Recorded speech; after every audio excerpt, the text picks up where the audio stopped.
Pada pembukaan episode 7 memperlihatkan kehidupan seorang ayah dan anak yang sehari-harinya bekerja sebagai petani pasir. Gimana tuh maksudnya? Pekerjaannya simpel, yaitu mencari timah di dalam pasir untuk dijual. Si ayah bernama Pak Russell dan si anak bernama Tommy. Siang itu mereka sudah kelelahan dan memutuskan untuk pulang ke rumah. Di rumah mereka ada seseorang yang setiap hari menanti kepulangan keduanya, yaitu anak bungsu perempuan bernama Sandra. Tapi siang itu, Pak Russell dan Tommy malah disambut oleh seorang ghoul kejam yang tak lain tak bukan adalah Pedro. Dia tampak sedang menikmati hidangan daging yang nikmat di atas meja. Pak Russell seketika sangat terkejut, karena sepertinya dia sangat tahu siapa sosok di hadapannya. Ditambah lagi daging yang sedang disantap oleh Pedro. Apakah jangan-jangan? Oh tidak, jangan berpikir yang aneh-aneh. Saat itu juga Sandra datang sambil membawakan minum untuk Pedro. Tapi setelahnya segera disuruh pergi ke halaman rumah oleh Pak Russell. Tanpa berbasa-basi, Pedro segera mengatakan alasan dirinya datang kemari. Ia tahu bahwa Pak Russell memiliki seorang putra lagi yang paling tua bernama Rufus, yang telah bergabung menjadi anggota gengnya Moldaver. Nah, pagi ini aku telah berjumpa dengannya dan juga sudah membunuhnya, ujar Pedro dengan enteng, membuat Pak Russell dan Tommy sangat terkejut. Bukan salahku, itu salahnya sendiri yang tidak mau memberitahu di mana keberadaan si Moldaver. Tapi, di saku bajunya aku menemukan surat. Tebak apa isinya? Ya, surat ini ditujukan untuk Tommy, ucap Pedro sambil tersenyum. Jadi ternyata diam-diam Tommy juga ingin bergabung dengan Moldaver. Bahkan di dalam surat itu Tommy akan diberi misi pertamanya, yaitu mengutus seorang kurir untuk mendapatkan dan mengirimkan kepala Wilczek kepada Moldaver. Sehingga bisa disimpulkan Tommy juga sudah tahu di mana lokasi keberadaan Moldaver. Intinya kedatangan Pedro ke sini adalah untuk menanyakan kepada Tommy di mana Moldaver berada. Pak Russell si ayah menyuruh sang anak untuk segera memberitahukannya, karena jika tidak mereka berdua bahkan Sandra akan dibunuh dan dimakan oleh sosok ghoul di hadapan mereka saat ini. Dengan terpaksa Tommy akhirnya mau memberitahukan lokasi Moldaver. Tetapi di saat Pedro hendak pergi dari sana, Tommy yang merasa sangat marah karena kakaknya telah dibunuh malah melakukan hal yang bodoh. You won't.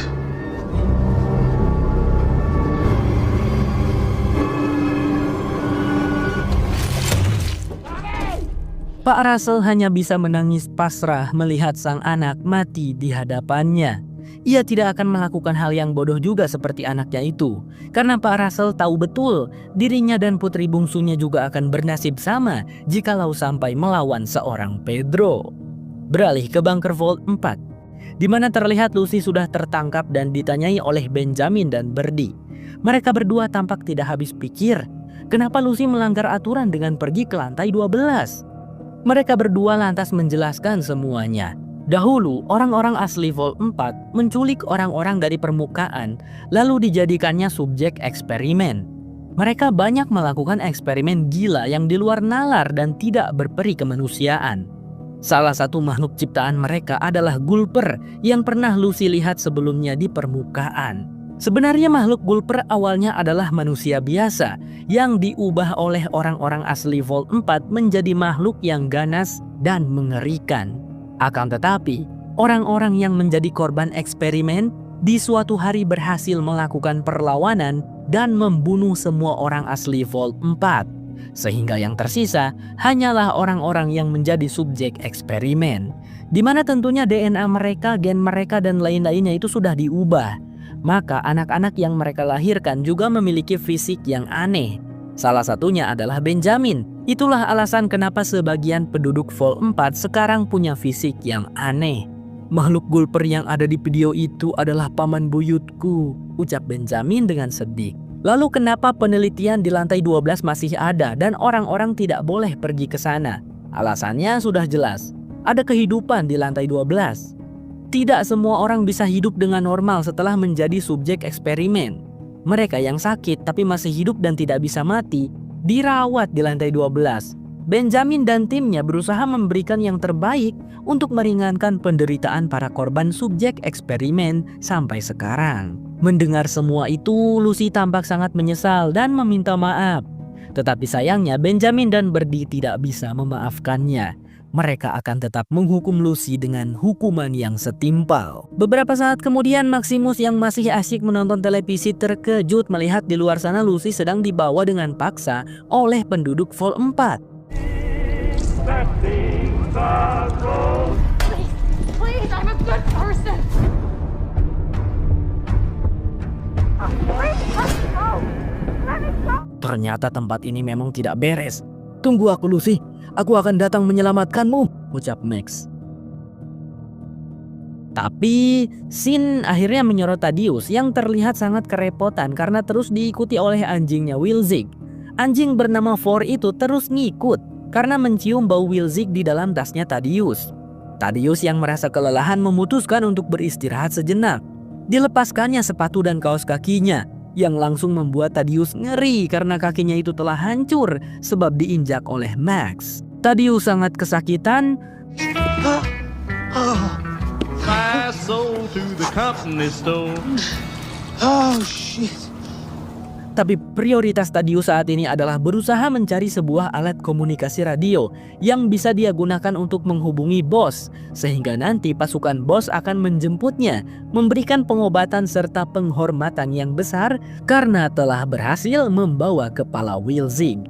Tapi pertama-tama Thaddeus harus mengamankan dahulu Four si anjing. Kebetulan ada sebuah kotak yang bisa ia gunakan untuk mengurung Four. Namun terlebih dahulu Thaddeus memastikan si Four bisa bernapas di dalam kotak itu karena sebenarnya ia merasa kasihan. Kembali lagi ke bunker Vault 4. Lucy terlihat diikat kedua tangannya di hadapan semua orang. Benjamin dan Birdie berada di samping Lucy dan katanya akan memberikan hukuman mati kepada wanita itu. Benjamin meraih pedang eksekusi lalu mengangkatnya tinggi-tinggi. You are hereby to a fellow survivor for causing harm. To the surface!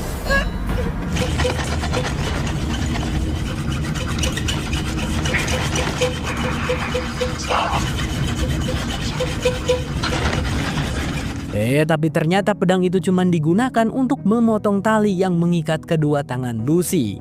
Hukuman mati yang dimaksud adalah mengusir Lucy keluar dari Vault 4. Ternyata para warga Vault 4 ini memang benar-benar baik di luar nalar. Bahkan mereka menyiapkan bekal makanan dan air untuk Lucy bertahan selama 2 minggu di permukaan. Lucy pun di situ semakin merasa bersalah pada mereka. Dan tiba-tiba saja lampu padam. Kemudian tak lama dari itu muncullah Max dengan memakai armor powernya. Pria itu telah mencuri Fusion Core Vault 4 agar dirinya bisa menggunakan armor power untuk menyelamatkan Lucy. Di situ Lucy panik bukan main dan mencoba untuk menghentikan Max. Terlihat lampu sudah hidup karena sistem Vault otomatis memakai energi listrik cadangan. Only you will seem right. Only to make others swallow, and you darkness bright. Setelah Max membuat kekacauan dan menghajar beberapa orang warga Vault 4, akhirnya dia bisa dihentikan oleh Lucy. "Wah Max, mereka ternyata memang benar-benar baik dan hanya mengusirku pergi," jelas Lucy. Tapi mereka berdua memutuskan untuk segera pergi dari sana karena takutnya para warga Vault 4 berubah pikiran setelah kekacauan yang telah dibuat oleh Max. Setelah berada di permukaan, Lucy pun baru sadar bagaimana bisa Max menggunakan armor powernya. Dan ketika Lucy tahu kalau Max telah mencurinya dari Vault 4, Lucy langsung mengatakan ketidaksetujuannya. Mereka sudah banyak berbuat jahat terhadap warga Vault 4. Tidak seharusnya mereka juga merebut satu-satunya sumber listrik warga Vault 4. Energi cadangan hanya bertahan selama beberapa hari. Setelah tidak ada listrik, para warga Vault 4 yang begitu baik itu pasti terpaksa harus kembali tinggal di permukaan. Kasian sekali. Dengan menggunakan armor power, memang tujuan mereka akan menjadi lebih mudah untuk merebut kembali kepala Wilzig dan menyelamatkan ayahnya Lucy. Tapi ayahku pasti akan kecewa jika dia tahu aku menyelamatkannya dengan cara menghancurkan kehidupan warga Vault 4 yang aman dan harmonis, ucap Lucy. Untungnya Max tersadar akan kata-kata dari Lucy. Ia pun setuju untuk mengembalikan Fusion Core Vault 4 dengan cara melemparkannya ke lubang perekrutan orang.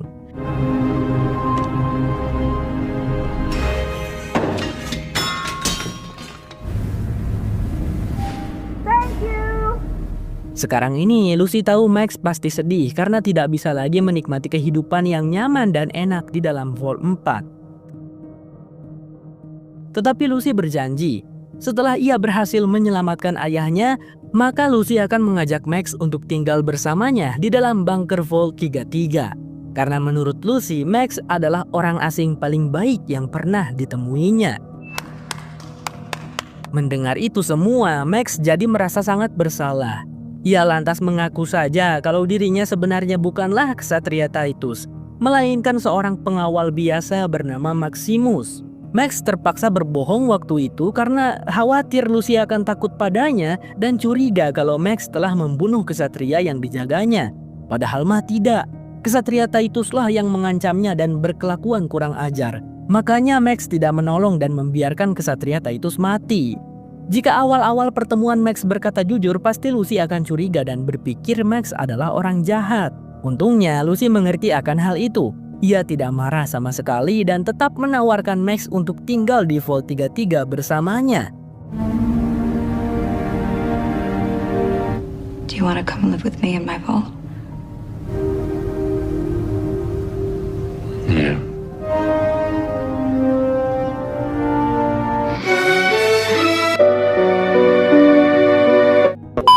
Scene pun memperlihatkan lagi latar di Vault 33. Ternyata para warganya belum ada yang dipindahkan ke Vault 32 guys. Kemarin itu cuman kunjungan aja.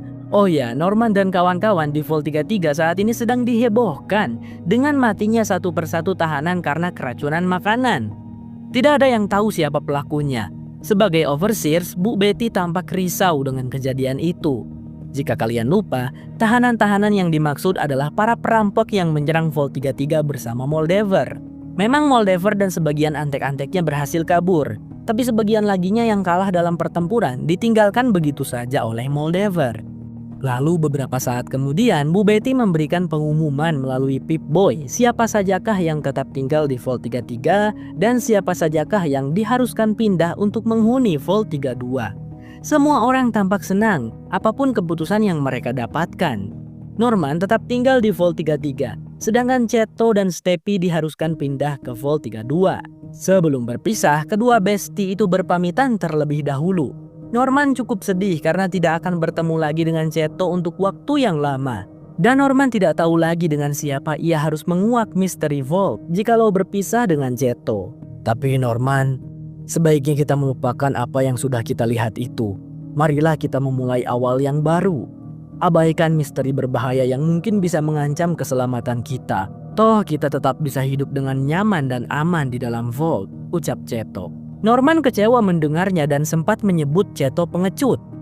Ya, kita semua memang pengecut Norman. Itu sebabnya kita tinggal di dalam Vault, jawab Cheto.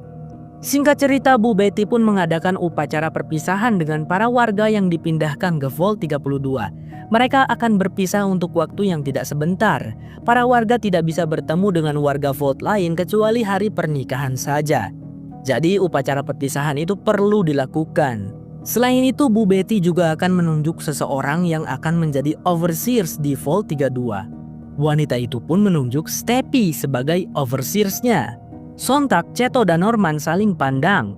Mereka tidak mengatakan apa-apa, tapi seakan Norman mengatakan, "Tuh kan, benar apa aku bilang?"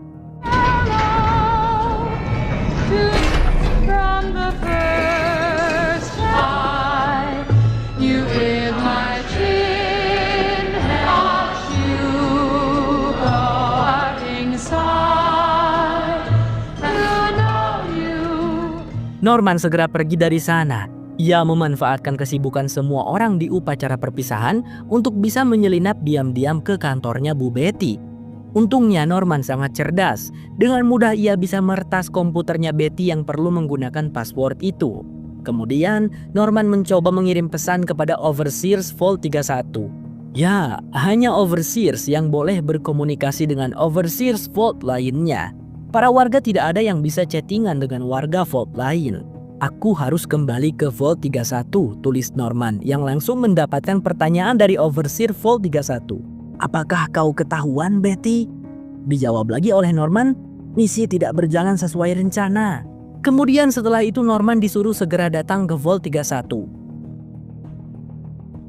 Singkat cerita, pria itu sudah sampai di pintu masuk Vault 31.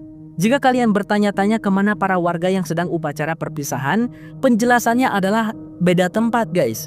Denah letak Vault 31, 32, dan 33 itu seperti segitiga yang saling terhubung. Tak lama setelah itu, pintu Vault 31 pun terbuka. Norman dengan memberanikan diri melangkahkan kaki untuk masuk ke dalamnya.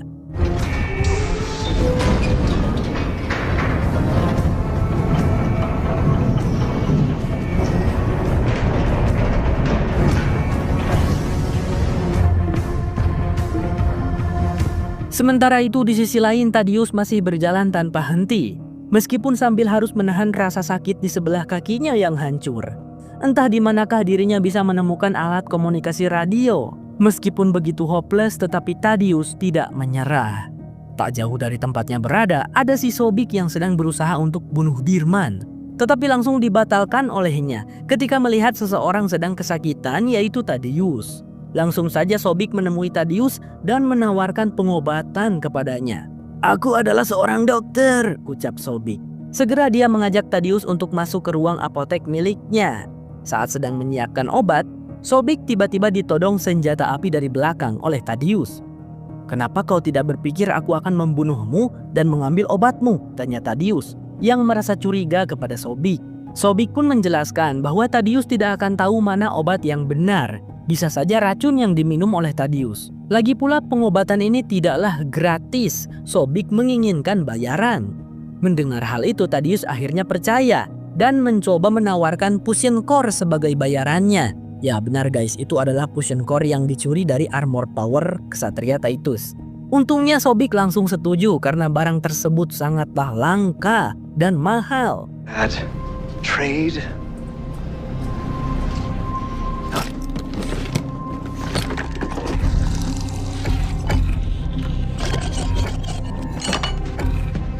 Obatnya memang terasa sangat buruk saat diminum, tapi hasilnya sungguh luar biasa. Hanya dalam hitungan detik kakinya Thaddeus mulai pulih kembali. "Gila, kau dokter terbaik sepanjang masa, Sobik. Terima kasih banyak," ucap Thaddeus sangat senang. Di situ Sobik juga memberitahukan tempat di mana Thaddeus bisa menemukan menara radio. Di sisi lain, anjing Vor yang tadi dikurung oleh Thaddeus di dalam kotak kini sudah diselamatkan oleh Pedro, yang menginginkan bantuan dari anjing itu untuk melacak kemana kepala Wilzik dibawa pergi.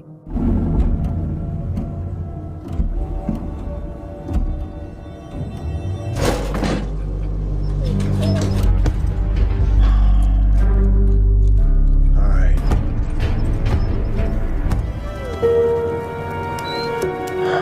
Singkat cerita, pada keesokan harinya, terlihat Thaddeus sedang berterima kasih pada seorang pria yang telah meminjamkannya alat radio komunikasi. Sehingga Thaddeus sekarang sudah selesai menghubungi bos, tinggal menunggu jemputan saja.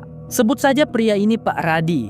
Thaddeus sebenarnya agak ngeri dengan Pak Radi ini, karena pria itu sudah melengkapi tempat tinggalnya itu dengan banyak sekali jebakan mematikan. Siapapun yang mencoba mendekat akan mati terkena jebakan. Lalu mayat mereka dibiarkan membusuk dan mengering begitu saja di sana. Entah bagaimana caranya Thaddeus bisa sampai ke rumahnya Pak Radi tanpa terkena jebakan. Tak lama kemudian, Max dan Lucy akhirnya berhasil menyusul Thaddeus ke sana. Membuat Thaddeus sangat terkejut dan langsung melancarkan tembakan pistol kepada dua sejoli itu. Namun ternyata aimingnya Thaddeus benar-benar payah. Sampai pelurunya habis, tak ada satupun tembakan yang kena. Tanpa sengaja, pemuda itu menginjak sebuah jebakan yang seketika sebuah panah melesat dan menancap tepat di lehernya. Thaddeus histeris kesakitan dan langsung saja mengucapkan kata-kata terakhir pada Max dan Lucy. Tapi setelah beberapa menit berlalu, Thaddeus merasa heran. "Wah guys, kenapa aku belum mati?" ujar Thaddeus sambil melepaskan anak panah dari lehernya.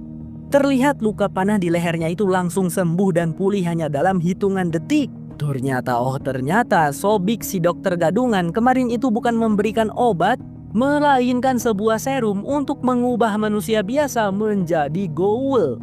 Oh tidak, seharusnya aku tidak mempercayai dokter gadungan yang bau itu, teriak Thaddeus dengan sangat panik. Lalu semakin panik lagi Thaddeus saat 3 helikopter bos telah tampak dari kejauhan.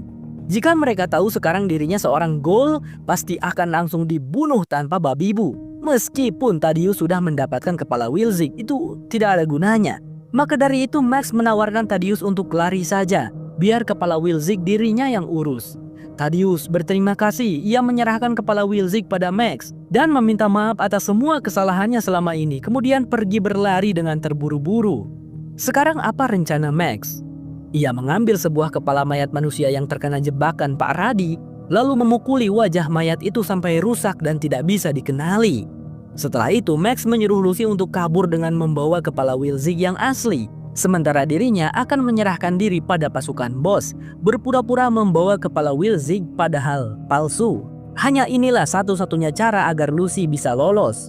Meskipun awalnya Lucy memprotesnya karena tak ingin berpisah dari Max, tapi pada akhirnya Lucy menurut untuk pergi, karena Max berjanji akan kembali untuk Lucy. "Aku akan menunggumu di Pol 33 Max, setelah aku menyelamatkan ayahku," ucap Lucy sebelum mengucapkan selamat tinggal dan pergi.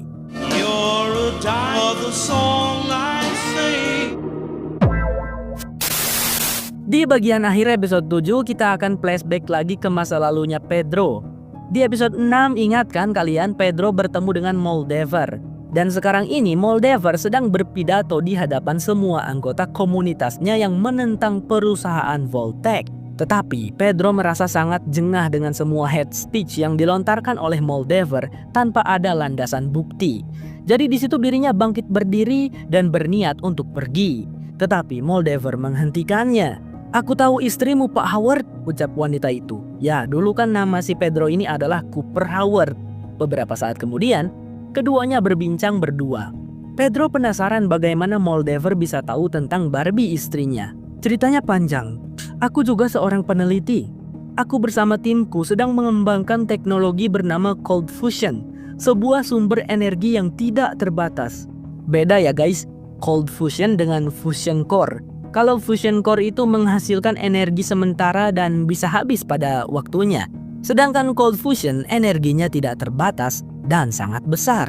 Lebih besarlah daripada fusion core.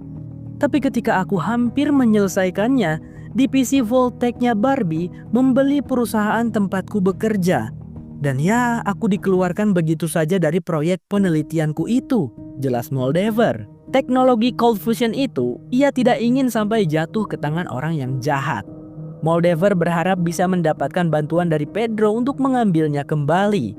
Dan jikalau Pedro tidak percaya kalau Voltec itu perusahaan jahat, maka Pedro bisa membuktikannya sendiri. Di situ Moldever memberikan sebuah alat penyadap kepada Pedro, sehingga nanti Pedro bisa menggunakannya untuk mengetahui apa saja yang dilakukan Barbie saat sedang bekerja di perusahaan Voltec. Pada keesokan harinya saat Pedro sedang di rumah, ia punya kesempatan untuk memasang alat penyadap pada Pip-Boy Barbie karena istrinya itu sedang mandi. Langsung saja dieksekusi oleh Pedro sampai berhasil mengkoneksikan alatnya. Dengan begitu, Pedro bisa mendengar apapun yang dibicarakan Barbie dan orang-orang yang berada di dekatnya.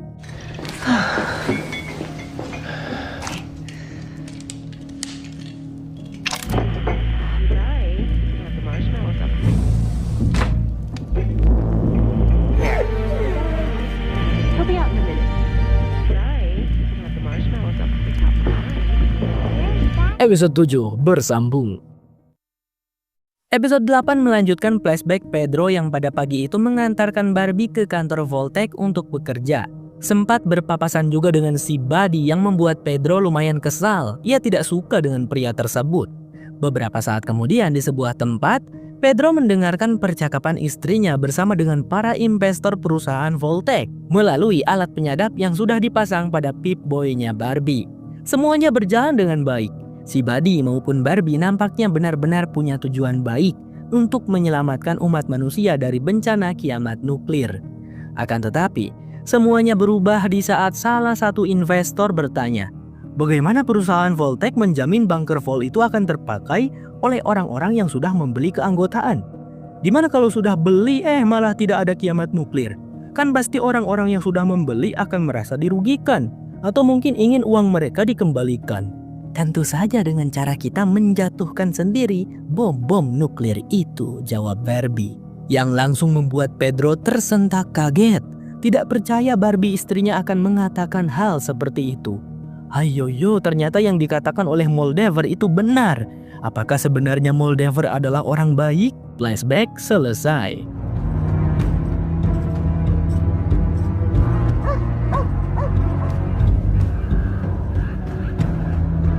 Max pun terlihat sudah berada di dalam helikopter pasukan BOSS. Ada 2 kesatria di sana yang mengawal. Singkat cerita, helikopter itu mendarat di kota Philly. Karena sebelumnya diceritakan pasukan BOSS sudah menginvasi dan menguasai kota tersebut.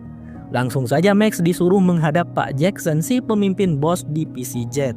BOSS atau Brotherhood of Steel ini terdiri dari banyak divisi yang tersebar di seluruh dunia. Tapi pemimpin dari seluruh divisi BOSS belum diberitahukan siapa. Pak Jackson di situ terlihat marah saat mengetahui kalau Max telah mencuri armor power kesatria Titus dan membiarkannya mati. Semakin marah lagi Pak Jackson saat menyadari bahwa Max telah berbohong dengan membawakan kepala Wilczek yang palsu. Dia segera saja memerintahkan para kesatria untuk mengeksekusi mati Maximus. Di situ Danny sebagai sahabatnya Max berusaha memohon agar Max tidak dieksekusi. Lalu Max juga berkata bahwa dirinya tahu di mana kepala Wilczek yang asli berada, sehingga Pak Jackson akhirnya mengurungkan niatnya untuk membunuh Max. Berbicalah 4 mata Pak Jackson dengan Max. Di situ Pak Jackson nampak tertegun saat mendengar kesaksian Max tentang kesatria Titus yang pecundang. Titus mati karena kesalahannya sendiri. Selain itu, sebenarnya Pak Jackson kagum dengan keberanian Max merebut armor power. Karena bagi Pak Jackson, kekuasaan sejati itu seharusnya bukan diambil, melainkan harus direbut. Seperti halnya yang Max lakukan. Dulu, Brotherhood of Steel berkuasa atas seluruh wilayah Westland. Tapi sekarang sudah tidak lagi. BOSS tidak lagi kuat seperti dulu. Tapi aku akan merubahnya, Max. Jika kita berhasil mendapatkan kepala Wilczek dan kekuatan di dalamnya, maka aku bisa menjadi pemimpin dari seluruh divisi BOSS. Dan kau akan menjadi kesatria terhebatku, ucap Pak Jackson.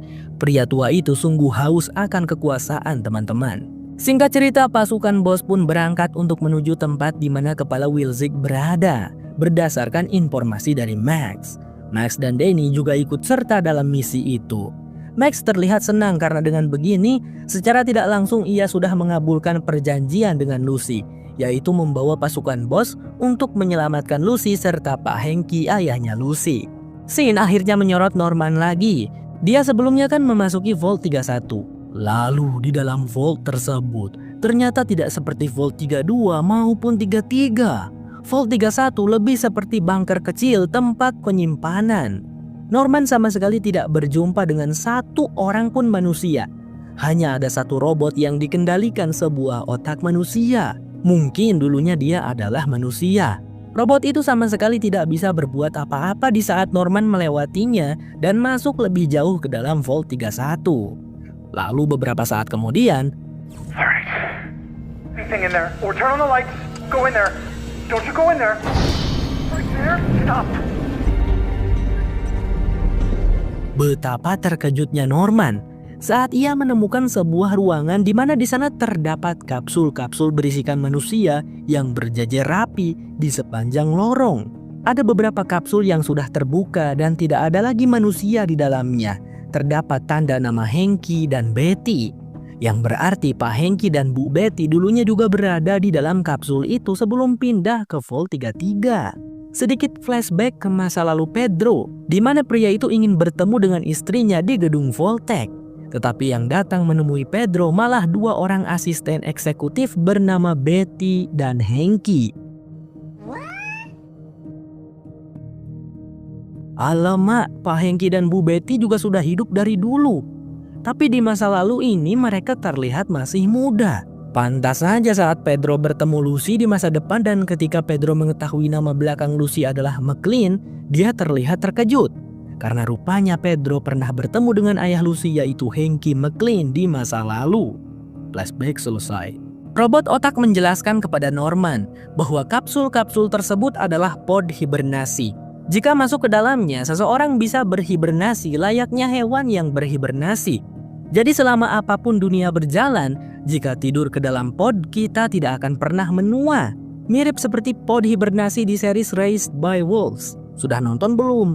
Seketika Norman memutuskan untuk kembali ke Vault 33. Tetapi pintu keluar telah dikunci oleh si robot otak. Tentu ia tidak akan membiarkan Norman untuk kembali karena pemuda itu sudah terlalu banyak tahu. Lalu kapan kau mau membukakan pintu untukku? Tanya Norman. Robot otak menjawab, nanti setelah penduduk Vault bisa dengan aman membangun peradaban di permukaan bumi.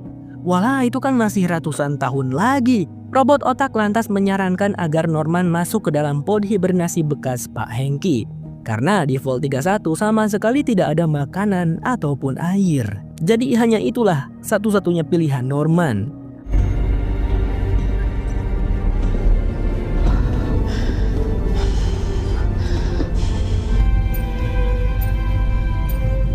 Scene berganti pada Lucy yang telah sampai di markas kelompok Moldaver.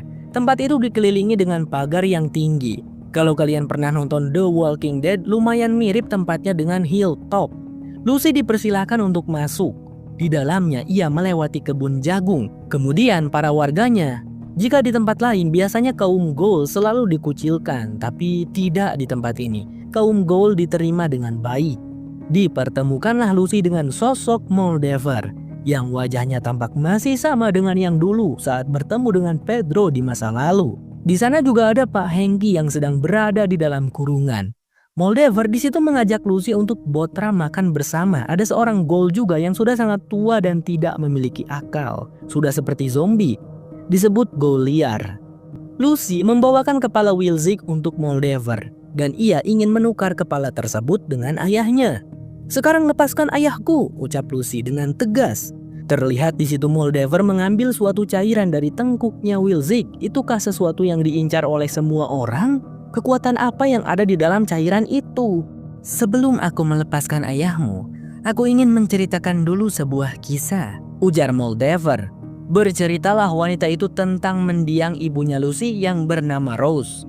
Awalnya dia hidup bahagia bersama suami dan anak-anaknya di dalam Vault 33. Tapi di suatu hari, Rose menemukan bahwa air di dalam tanah yang merupakan sumber air Vault 33 ada yang menyedotnya ke permukaan, membuat Rose tersadar bahwa di permukaan mungkin telah ada peradaban baru umat manusia.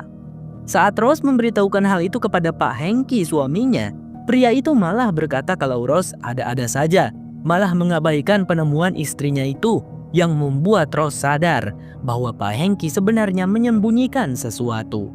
Alhasil, Rose pun melarikan diri dari Vault 33. Yang mengejutkannya adalah ternyata Lucy dan Norman juga dibawa oleh wanita itu. Hanya saja Lucy dan Norman masih kecil, jadi mungkin keduanya sudah lupa. Setelah sampai ke permukaan, meskipun awalnya sangat sulit, tapi Rose berhasil menemukan sebuah kota yang sangat indah dengan penduduknya yang damai dan aman. Kota itu adalah Shady Sands yang dipimpin oleh Moldaver.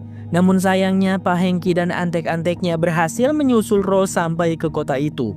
Dia merebut kembali Lucy dan Norman, kemudian menghancurkan kota Shady Sands dengan menggunakan bom nuklir milik Vault-Tec. Sehingga tidak ada satupun yang tersisa dari kota Shady Sands sekarang.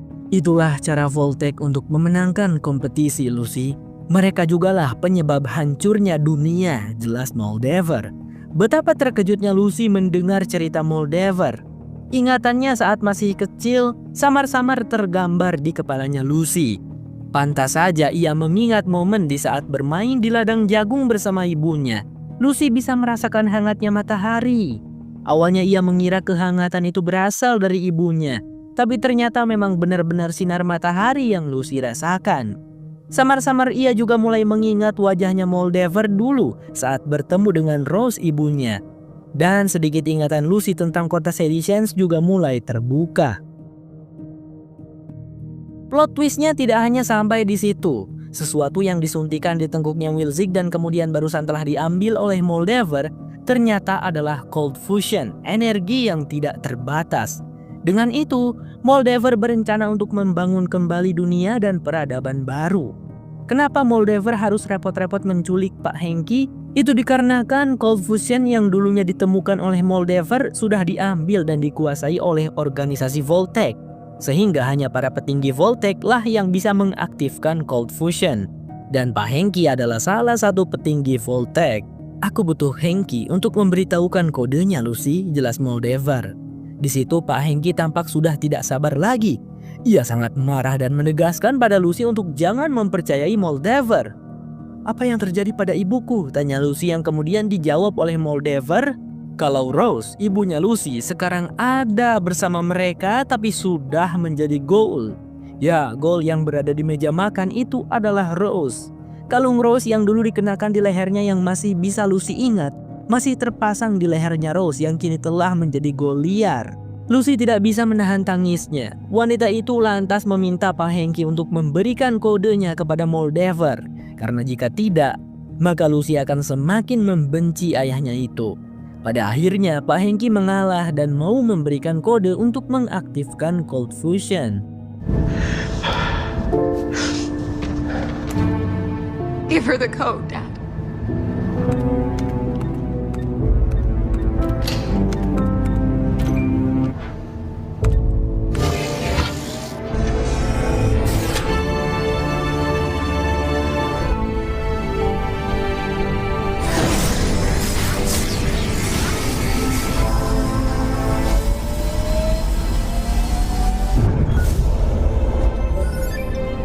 Setelah itu Pak Hengki menjelaskan kepada Lucy bahwa semua hal yang ia lakukan adalah hal yang harus dilakukan untuk melindungi kaum mereka.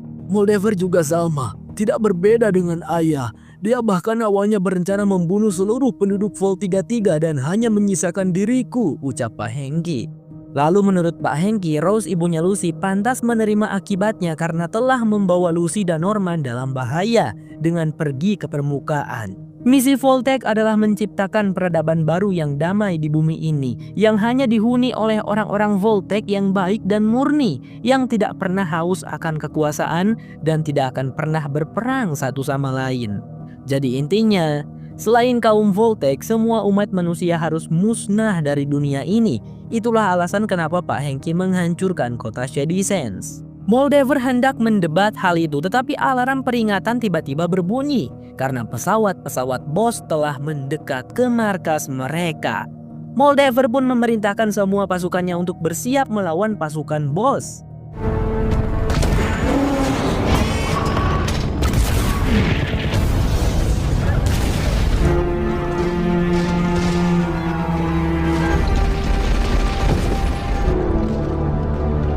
Lihat kan Lucy, inilah yang terjadi pada dunia 200 tahun yang lalu. Perang yang tak pernah habis. Misi Voltec tidak hanya tentang uang Lucy, tapi untuk perdamaian di bumi. Pasti kau sendiri sudah menyaksikan bagaimana jahatnya orang-orang yang ada di permukaan.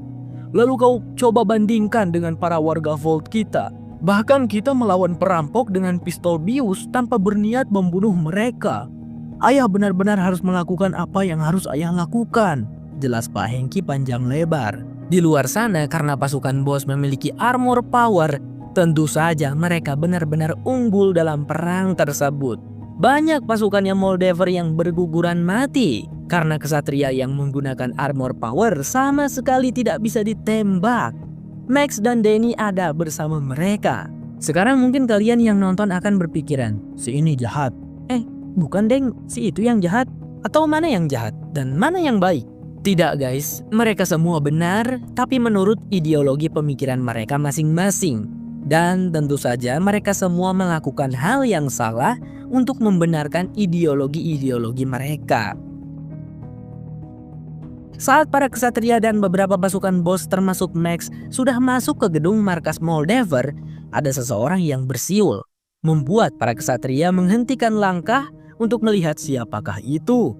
Ternyata Pedro juga sudah ada di sana. Ia terlihat mencemooh para kesatria bos yang merasa sok hebat. Padahal armor power yang mereka kenakan itu sebenarnya memiliki cacat desain. Pedro tahu karena dia sendiri pernah menggunakannya dan hampir kalah dalam perang. I bet that outfit makes y'all feel like a big man, don't it? In the welding, just below the chest plate, there was a flaw today. It was only, I know, cause, well, I used to... Ceklek, dor! Hanya dalam satu tembakan saja, Pedro mampu membunuh satu orang kesatria.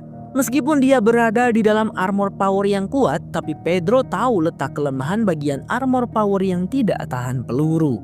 Max dan semua prajurit bos sangat terkejut, tapi mereka segera melancarkan ratusan tembakan untuk membalas Pedro. Tapi Pedro dengan cerdik menembaki lampu-lampu sehingga keadaan di lorong itu menjadi gelap. Dia dengan mudah membantai satu persatu kesatria dan juga prajurit bos yang lain tanpa takut terkena tembakan ngasal dari mereka. Beberapa saat kemudian, seorang kesatria berhasil sampai di tempat Lucy dan Pak Hengki berada. Namun tanpa kepala alias sudah metong. Di belakangnya ada Max yang juga berhasil sampai tanpa terbunuh oleh Pedro. Sungguh beruntung sekali. Saat ini, Lucy masih terdiam dalam kesedihan. Ia bahkan tidak peduli saat Max membebaskan Pak Hengki dari dalam kurungan. Tetapi saat Max mengajak Lucy untuk pergi dan segera kembali ke Vault 33, detik itu juga Lucy mengatakan bahwa ayahnya lah yang telah menghancurkan kota Shady Sands, kota tempat tinggalnya Max dulu. Max benar-benar terkejut mendengar hal itu dari Lucy. Namun Pak Hengki diam-diam sudah mengenakan armor power milik salah satu kesatria yang kepalanya sudah buntung. Ketika Max ingin menghajar Pak Hengki, malah dia sendiri yang kena hajar duluan sampai pingsan. Tapi tiba-tiba saja seseorang melesatkan tembakan yang menggores pipinya Pak Hengki. Dia adalah Pedro. "Wow, halo Hengki, teman lamaku. Wow, aku tak menyangka. Aku terkejut saat putrimu menyebutkan nama belakangnya McLean. Tak kusangka ayahnya itu benar-benar kau, Hengki. Sudah 200 tahun kita tak berjumpa," ucap Pedro. Pria itu kemudian bertanya, "Gimana keluargaku?" Namun daripada menjawab, Pak Hengki malah kabur dari sana dengan menggunakan armor power.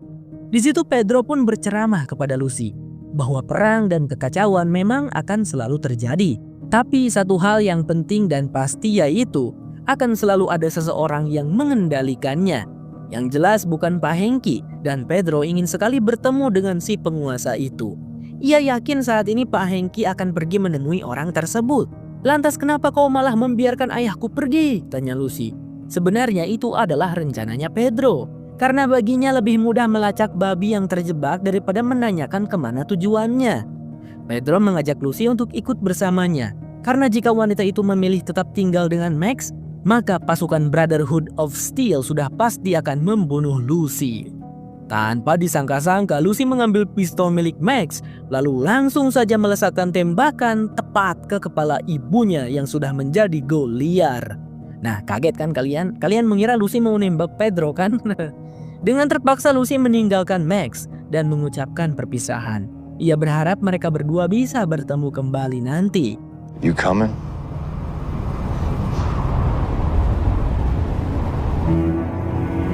Oke. Saat hari sudah maghrib, Max baru tersadar dari pingsannya berbarengan dengan datangnya Moldaver ke sana. Dalam kondisi terluka sangat parah. Wanita itu menyempatkan untuk menyambungkan generator cold fusion pada sumber listrik di kota itu. Dalam seketika, seluruh kota terang benderang karena mendapatkan aliran listrik dari generator cold fusion. "Wahai anak muda, menurutmu apa yang akan faksi Brotherhood lakukan jika mendapatkan energi yang tak terbatas ini? Kau pasti sudah tahu. Kau bisa menghentikannya atau juga tidak."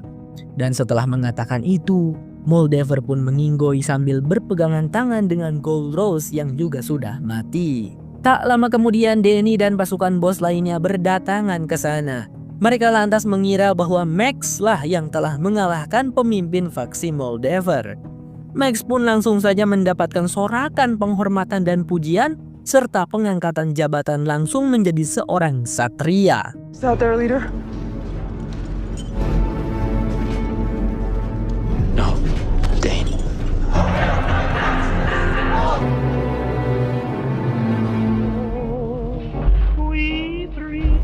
I walk with my shadow melody. What good is the belief? Fallout bersambung. Tapi sayang sekali untuk saat ini kelanjutannya belum ada ya teman-teman.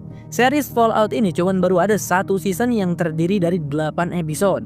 Jadi sekarang meskipun kita penasaran, siapakah seseorang yang berkuasa dan mengendalikan semuanya? Juga bagaimana kelanjutan kisah Max yang diangkat menjadi kesatria? Kemudian Pedro, Ford, dan Lucy, apakah mereka akan berhasil bertemu dengan si penguasa? Serta kota apakah yang dikunjungi oleh Pak Hengki di bagian akhir? Tapi kita harus bersabar untuk menunggu season 2-nya muncul. Kalian bisa cek pin komentar ya teman-teman. Kalau udah ada season 2-nya pasti Bang Sam cantumin di pin komentar. Oke, terakhir jangan lupa berikan pendapat kalian tentang series Fallout ini. Terima kasih udah nonton sampai habis dan sehat selalu buat kalian semua. Saya Sam Sulkohar. Bye-bye.